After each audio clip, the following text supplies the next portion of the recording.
Paris, l'émission qui donne le meilleur de la capitale. Karine Vergnol sur BFM Business. Le marché des cosmétiques bio en France, bien sûr, c'est encore pas grand-chose. On va dire 3% du marché, peu ou prou. C'est encore un marché niche et pourtant ça croît beaucoup plus vite que le secteur de cosmétiques. En général, on est à 7% de croissance moyenne annuelle selon les chiffres. En tout cas, c'est un marché qui se porte plutôt bien. Pour quelles raisons? Comment a-t-il évolué? C'est ce que nous allons voir avec nos invités. Nous sommes avec Elena Marino. Bonjour. Bonjour. Fondatrice et dirigeante du site de e-commerce Bazar Bio, ouvert en 2010. À vos côtés, Daniel Joutard. Bonjour. Bonjour.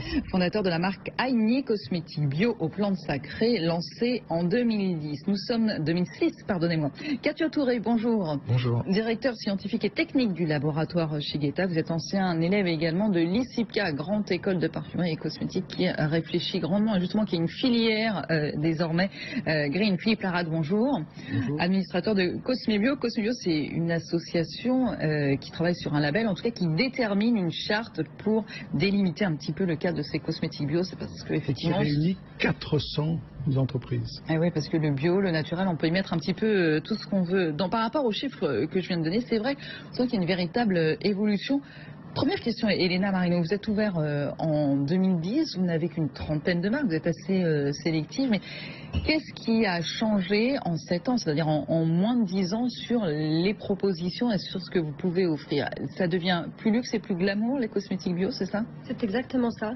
Les cosmétiques bio ont énormément évolué depuis ces dernières années. On a assisté à vraiment une nouvelle génération de cosmétiques qui a beaucoup investi dans la recherche et qui propose maintenant des soins avec les mêmes promesses que la cosmétique conventionnelle, c'est-à-dire des textures, des parfums, de l'efficacité, mais en plus elles apportent des ingrédients et une formulation irréprochable. Et tout ça dans un cadre bien spécifique. Philippe Larade, si on rappelle, on ne va pas rentrer trop dans la technique et la technologie, parce que bien sûr tout ça est très précis, mais selon Cosmébio, un produit cosmétique bio, il doit avoir 100% d'ingrédients bio par exemple? Non, on ne va pas rentrer dans les détails, mais on parle de 95% d'ingrédients naturels et à l'intérieur, 95% des actifs doivent être bio. D'accord. Mais vous savez que dans les cosmétiques, il y a aussi beaucoup d'eau et d'autres produits comme ça. Et donc du coup, au total, vous n'avez pas énormément de bio dans un produit bio parce qu'il y a quand même l'eau qui représente aussi énormément. Mais on resserre les contrôles au fur et à mesure que la technologie nous le permet et que apparaissent de nouvelles alertes, par exemple sur les perturbateurs endocriniens ou des choses comme ça. Et oui, ça se resserre un petit peu à chaque fois suivant la recherche. Justement, vous nous parliez du nombre d'entreprises qui font partie de l'association. Est-ce que ce nombre va croissant? Je connais la réponse, mais à quelle vitesse peut-être? Alors, très honnêtement, le nombre est stable. Notamment parce que là on est une industrie comme une autre en France et qu'on est passé par 5 années qui ont été un petit peu difficiles. Donc le bio croît, les entreprises, nos adhérentes, sont en croissance en termes de chiffre d'affaires, en termes de nombre d'adhérents, on est à peu près stable. On est aux alentours de 400, on tourne entre 380 et 400. Vous avez peu de petits nouveaux sur le marché, mais peut-être aussi parce que certains ne désirent pas aussi forcément s'afficher bio ou sont à la limite du bio. Est-ce qu'il y a ça aussi? Non, fut une époque effectivement où le bio n'était pas forcément reconnu comme une valeur positive par tout le monde, certes. Mais maintenant, tout le monde se veut bio. Par contre, ce qui devient très difficile, c'est qu'on a une charte avec des exigences au niveau technique en particulier, au niveau ingrédients, au niveau processus de fabrication, et que c'est devenu de plus en plus difficile parce qu'on contrôle de plus en plus. Nous n'avons de force dans notre label que parce que nous avons du contrôle. Nous avons 2 organismes qui contrôlent les entreprises. Avant, c'était peut-être un petit peu plus facile de se dire bio. Aujourd'hui, si vous voulez être bio et labellisé Cosmébio, il faut passer par les fourches codines d'organismes de contrôle. Après, on peut faire aussi le choix de se dire bio et de ne pas avoir de label.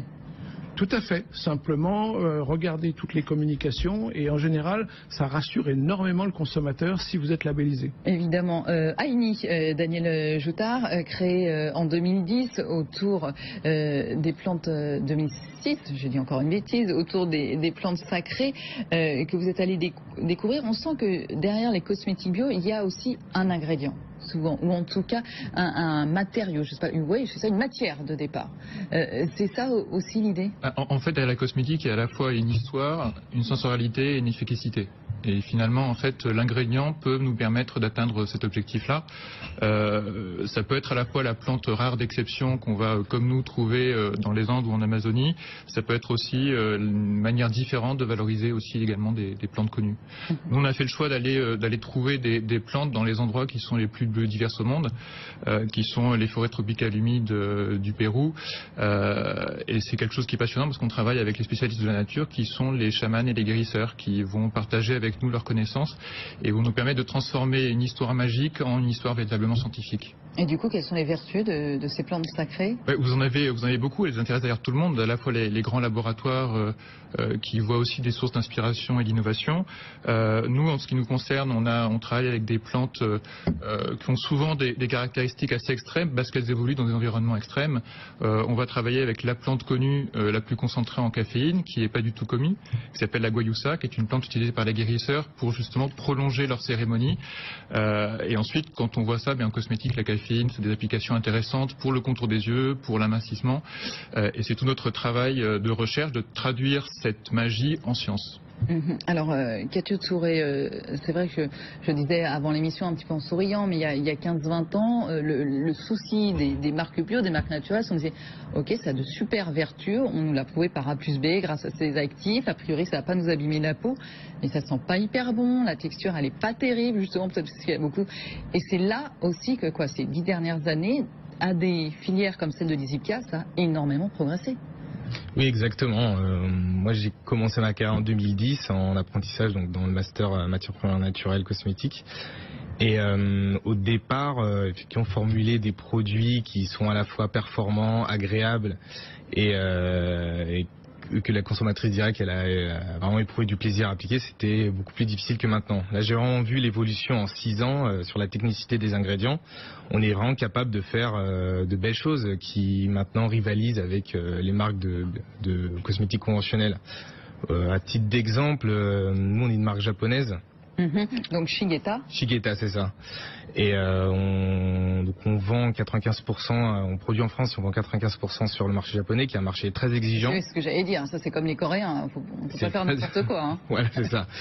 Et ils sont pas forcément hyper familiarisés avec ce qui est la différence entre bio, naturel et conventionnel. Ce qu'ils recherchent avant tout, c'est l'efficacité du produit et le confort d'application.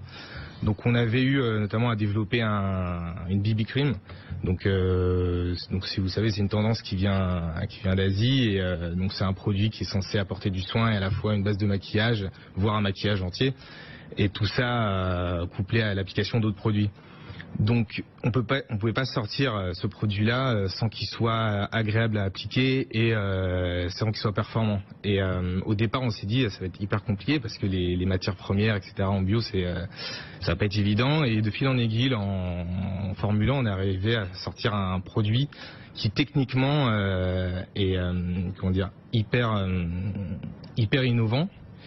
Pas que ça, on ait développé une nouvelle technologie, mais en fait, il marche sur ce qu'on appelle du switch all phase. C'est-à-dire que vous avez un produit normal qui est une émulsion huile d'en haut, donc qui est la caractéristique des crèmes classiques que vous appliquez. Donc c'est assez frais, c'est pas très gras, etc. Et quand vous l'appliquez sur la peau, elle s'inverse et se transforme en eau dans huile, donc qui permet une super dispersion des pigments, du maquillage, des filtres. Je rappelle que c'était un produit qui était SPF 30. Donc haute protection solaire, voilà, exactement. Et donc tout ça, ça a fait vraiment un énorme carton au Japon, à notre échelle bien sûr, c'est une marque de niche. Non mais c'est intéressant ce que vous dites, parce qu'on sent que, une grande partie est dans la R&D, et vous nous parlez de l'huile, je crois, j'ai l'impression, vous allez me dire si je me trompe, vous qui êtes les uns et les autres spécialistes, mais Elena Marino, ça c'est vraiment un truc aussi qui a changé, l'arrivée de l'huile justement dans ces produits, c'est une grosse tendance, donc ils sont plus efficaces, ce que vous voyez. Et puis il y a le packaging aussi qui est différent. D'ailleurs, on va le voir un petit peu avec les produits que vous nous avez amenés, Philippe Laratte, et les produits que vous avez amenés, Elena Marino. On a peut-être des packagings qui sont un petit peu simplifiés aussi, justement, et allégés, justement, pour pas faire peur aux consommateurs. Oui, alors c'est vrai que les packaging, il y a une dizaine d'années, n'étaient pas très jolis, ils étaient marrons. Bon, ça donnait pas très envie. Parce que c'était la rigueur et puis le sérieux du naturel. Exactement. Et maintenant, les designers se sont mis au service des marques bio et propose des soins qu'on a envie de mettre en évidence dans sa salle de bain. Par exemple, il y a Marc Atlan qui est un designer qui a travaillé pour des grandes maisons comme la maison Martin Margiela ou comme des garçons, qui a travaillé un packaging de maquillage par exemple pour la marque Pierre Weiss.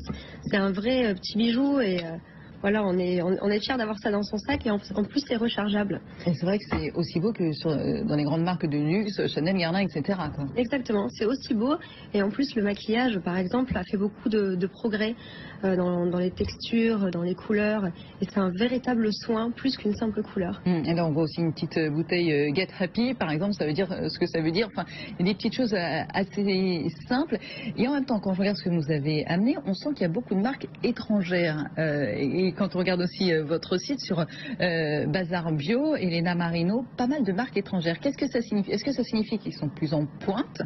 Et là, je sens que le cocorico va venir de l'autre côté. Est-ce que ça signifie qu'ils sont plus en pointe ou peut-être plus fun? Pourquoi vous choisissez davantage de marques étrangères? Oui, moi j'ai tout de suite choisi des marques étrangères, surtout aux États-Unis, parce que c'est plus fun, plus branché. Ils ont une petite avance sur la cosmétique française. Même si on a des marques françaises, on a par exemple le Cure Bazar. Vous avez reçu récemment Christian David. Sur le vernis. Voilà, sur les vernis. Cure Bazar et Honoré Després. Mais c'est vrai que la plupart de nos marques viennent de l'étranger. Alors, qu'est-ce que vous dites à ça? Qu'est-ce que vous répondez, Philippe Larade? Parce que vous nous avez emmené quelques exemples. Et c'est vrai que, pardon, mais du premier coup d'œil, si on regarde, ces packaging font un petit peu plus envie que ces packaging-là. Très franchement, Cosmebio a une autre vocation qui est d'aider aussi les fabricants de cosmétiques français, d'abord et avant tout, même si on a aussi des adhérents qui sont étrangers. Donc effectivement, on essaye d'aider les Français qui partent vraisemblablement, enfin c'est pas vraisemblablement, certainement de plus loin que par exemple les Allemands où le marché est beaucoup plus développé. Et donc, c'est vrai que le marché a eu un peu de mal, et notamment, vous parliez il y a un instant du packaging, il y a une notion économique là-dedans. Pour pouvoir faire un beau packaging, il faut pouvoir quand même, dès que vous allez voir un fabricant, il va vous dire, oui, mais il faut que vous m'en sortiez 10 000 ou 20 000 ou 50 000. Du coup, ça réduit un petit peu. On a passé ce stage et effectivement, on arrive maintenant à des niveaux où les marques se lancent dans des choses un peu, ne serait-ce que parce que la technologie permet de faire des choses un peu plus complexes et un peu plus jolies, effectivement. Daniel Joutard, il y a aussi peut-être le circuit de distribution aussi. Souvent, c'est, alors bien sûr, il y a quelques sites internet, mais il y a ces circuits de distribution qui finalement est difficile à percer. Vous vendez sur votre site internet, mais justement, est-ce qu'on se met en pharmacie, du coup on est un petit peu étiqueté, et encore faut-il qu'ils vous acceptent, en distribution sélective aussi, ils vous laissent des toutes petites places. C'est ça qui est compliqué. C'est vrai que c'est assez compliqué. Nous, on a fait le choix justement d'être en spécialisé bio, en parfumerie bio, et en spa d'hôtel 5 étoiles. Parce qu'on a eu la chance de pouvoir développer des massages justement avec une guérisseuse andine. Et quand on parle de massage, tout le monde pense à l'Asie, on pense à l'Afrique, et on a tout un continent continent sud-américain où il y a un vrai savoir-faire, des techniques extraordinaires mais qui ne sont pas du tout connues. Et nous, comme on a la chance d'avoir non seulement accès aux plantes mais aussi à ces techniques, et ben ça a été une opportunité extraordinaire pour rentrer dans des hôtels, des spas d'hôtels de luxe, non seulement dans ces pays, donc au Pérou avec la chaîne Orient Express, mais également à Paris puisqu'on est au Spa Six Senses au West Inn à côté de la place Vendôme. Et pour nous, c'est vrai que c'est un canal qui est extraordinaire. C'est qu'à la fois on raconte notre histoire, on fait découvrir nos produits. Donc pour nous, c'est vraiment très intéressant. Et oui, parce que le canal de distribution est compliqué. Vous n'allez pas me contredire. Une fois qu'on a créé les produits, il faut les vendre. Il faut les vendre et effectivement, beaucoup de gens malheureusement viennent vers nous parce que je suis aussi distributeur de produits. En fait, je distribue quelque chose comme 150 marques, dont à peu près la moitié en cosmétique, bio ou naturel. Malheureusement, c'est souvent, comme je disais tout à l'heure en France, des petites marques avec de petits moyens. Et c'est pas parce qu'on le met dans un tuyau que le produit va atterrir forcément au bon endroit. Il y a besoin de communication, il y a besoin de vendeurs, et tout ça, c'est des moyens en plus que les petites marques ne peuvent pas toujours se permettre. Donc c'est effectivement, je pense que beaucoup de marques attendent avec impatience de nouvelles technologies, des choses comme la vente sur Internet, mais enfin, franchement, des produits comme ça, il vaut mieux les toucher, les voir, il faut les essayer, ça demande une certaine pédagogie. Donc franchement, le canal ne peut pas remplacer tous les efforts de communication et de commercial. Katio Touré, vous qui travaillez chez Guetta au Japon, comment ils sont distribués, juste par curiosité, justement, les produits bio ou naturels au Japon par le même canal que tous les autres? Alors en fait, ils sont distribués, par nous on les distribue à la fois dans des grands magasins, donc c'est un peu l'équivalent des galeries Lafayette au Japon. C'est ça qui nous manque en France. Quoique, il y a des corners, ça fait au bon marché Rive Gauche, et désormais ils ont par exemple un beau corner dédié aux petites marques bio. Exactement, tout à fait. Et parallèlement à ça, il y a une enseigne qui s'appelle Cosme Kitchen.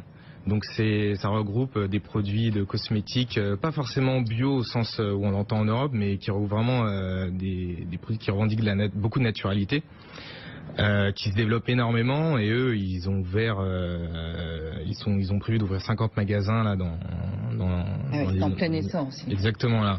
Et donc nous, on suit cette croissance vraiment avec eux. Et ils ont une image qui est très jeune et qui est très nouvelle sur ce marché-là. Elena Marinowski aussi, c'est que derrière toutes ces petites marques, les grandes, énormes marques ont senti le filon. Elles ont toutes aussi, ou elles travaillent toutes sur leur ligne bio. On va en citer quelques-unes, mais Melvita, Léa Nature, l'Occitane, Yves Rocher, Clarins, etc. Est-ce que celle-ci, vous n'avez pas envie de les intégrer? Vous restez sur votre idée dans Bazar Bio, un petit peu de défricheuse de tendance, de chineuse? Exactement. Nous, ce qu'on aime, c'est faire découvrir des tendances en France. On a été les premiers à faire des marques comme Tata Harper, Egyptian Magic, les éponges Conjac, qui sont connues quand même maintenant en France. Donc ça tourne régulièrement, les produits sur le site? On a des nouvelles marques régulièrement. Là, il y en a 2 qui vont arriver la semaine prochaine, un vernis et un rouge à lèvres. Et voilà. Et donc le site va être refait en plus, donc ça pourra être encore davantage visible. Et puis justement, vous parliez d'essais, parce que c'est très compliqué, justement, ce sont des marques qu'on ne connaît pas, où vous proposez des petits échantillons en fait, pour essayer, une petite box d'échantillons pour essayer avant le premier achat. Exactement, c'était important pour moi que les clientes puissent essayer avant d'acheter les produits, surtout pour le maquillage, pour voir comment le maquillage réagit sur la peau et avec la carnation de la peau. Alors on fait des petits kits d'échantillons qui s'appellent Essaye-moi, qui coûtent 5 €. C'est en fonction du type de peau ou alors un échantillon de maquillage. Comme ça, les clientes peuvent essayer chez elles. Et ensuite, elles sont un bon d'achat de la valeur du kit à valoir sur la prochaine commande. En tout cas, juste pour donner, je parlais des chiffres du marché des cosmétiques bio. Vous avez un chiffre d'affaires en année d'1,5 million d'euros. Ça double chaque année. Donc effectivement, on sent qu'il y a encore des choses à faire. Katio Touré, sur la R&D, on a vu que ça a évolué. C'est quoi la prochaine étape justement de ce côté-là? On sent que vous avez déjà été très très loin. Écoutez, je dirais la prochaine étape, ça serait que des marques n'hésitent pas à développer des ingrédients exclusifs ou des actifs exclusifs. Je sais que moi, en arrivant dans la société, c'était vraiment un vœu de la direction de se rapprocher un peu de la recherche fondamentale française, qui d'ailleurs est très fort dessus. Le problème en France, c'est qu'il manque encore parfois un peu de lien entre la recherche et les entreprises. Et pourtant, avec la Cosmétique Valley, ça bouge. Ça bouge, mais comme je dis, il y a de l'évolution. Et du coup, on a quand même réussi, nous, par notre part, de développer ça avec des laboratoires de recherche publics, donc des actifs exclusifs qui peuvent rentrer dans la composition de produits de marque. Et du coup, ça donne vraiment une vraie valeur ajoutée aux produits, et ça fait vraiment comprendre à la consommatrice que le produit qu'elle va acheter, c'est pas seulement parce qu'il est bio, en fait, c'est parce qu'il a une véritable efficacité qui va vraiment faire quelque chose. C'est tout ce trio qui doit fonctionner. Philippe Larade, vous vouliez Oui, je voulais juste préciser, les cosmétiques bio ont vraiment décollé en 2006 quand on a commencé à parler des parabènes. Ça a fait peur un peu à tout le monde. Et je pense qu'aujourd'hui, on est un petit peu proche d'un deuxième virage qui pourrait venir peut-être de la crainte qu'on a des perturbateurs endocriniens. On est en train de se dire mais qu'est-ce que c'est que ce terme un peu barbare? Ça commence à faire peur à beaucoup de gens, et je pense que ça pourrait emmener les cosmétiques bio sur une nouvelle envolée, parce qu'on commence à avoir très peur de certaines choses. C'est ce que nous racontaient nos experts qu'on a reçus sur ce plateau ici même il y a quelques jours. Daniel Joutard, le mot de la fin pour vous. Non, en fait, je voulais justement rebondir un peu là-dessus, sur une vision peut-être un peu plus optimiste. C'est que la cosmétique bio, c'est le vrai luxe de la cosmétique. parce que si c'est déjà une formulation qui est extrêmement exigeante, tous nos ingrédients coûtent plus cher que la cosmétique conventionnelle, et finalement la main de l'homme, la rareté, la qualité exceptionnelle, c'est ça aussi qui fait la cosmétique bio. Eh ben, ce sera un magnifique mot de la fin, une magnifique conclusion. Daniel Joutard, fondateur de la marque Aigny, merci à vous. Elena Morino, on rappelle bazar-bio.com. bazar-bio.fr, votre site de e-commerce. Katia Touré, merci beaucoup à vous, directeur scientifique et technique du laboratoire Sieta, et Philippe Larat, administrateur de Cosmebio. Merci beaucoup à tous les quatre. Merci. Merci.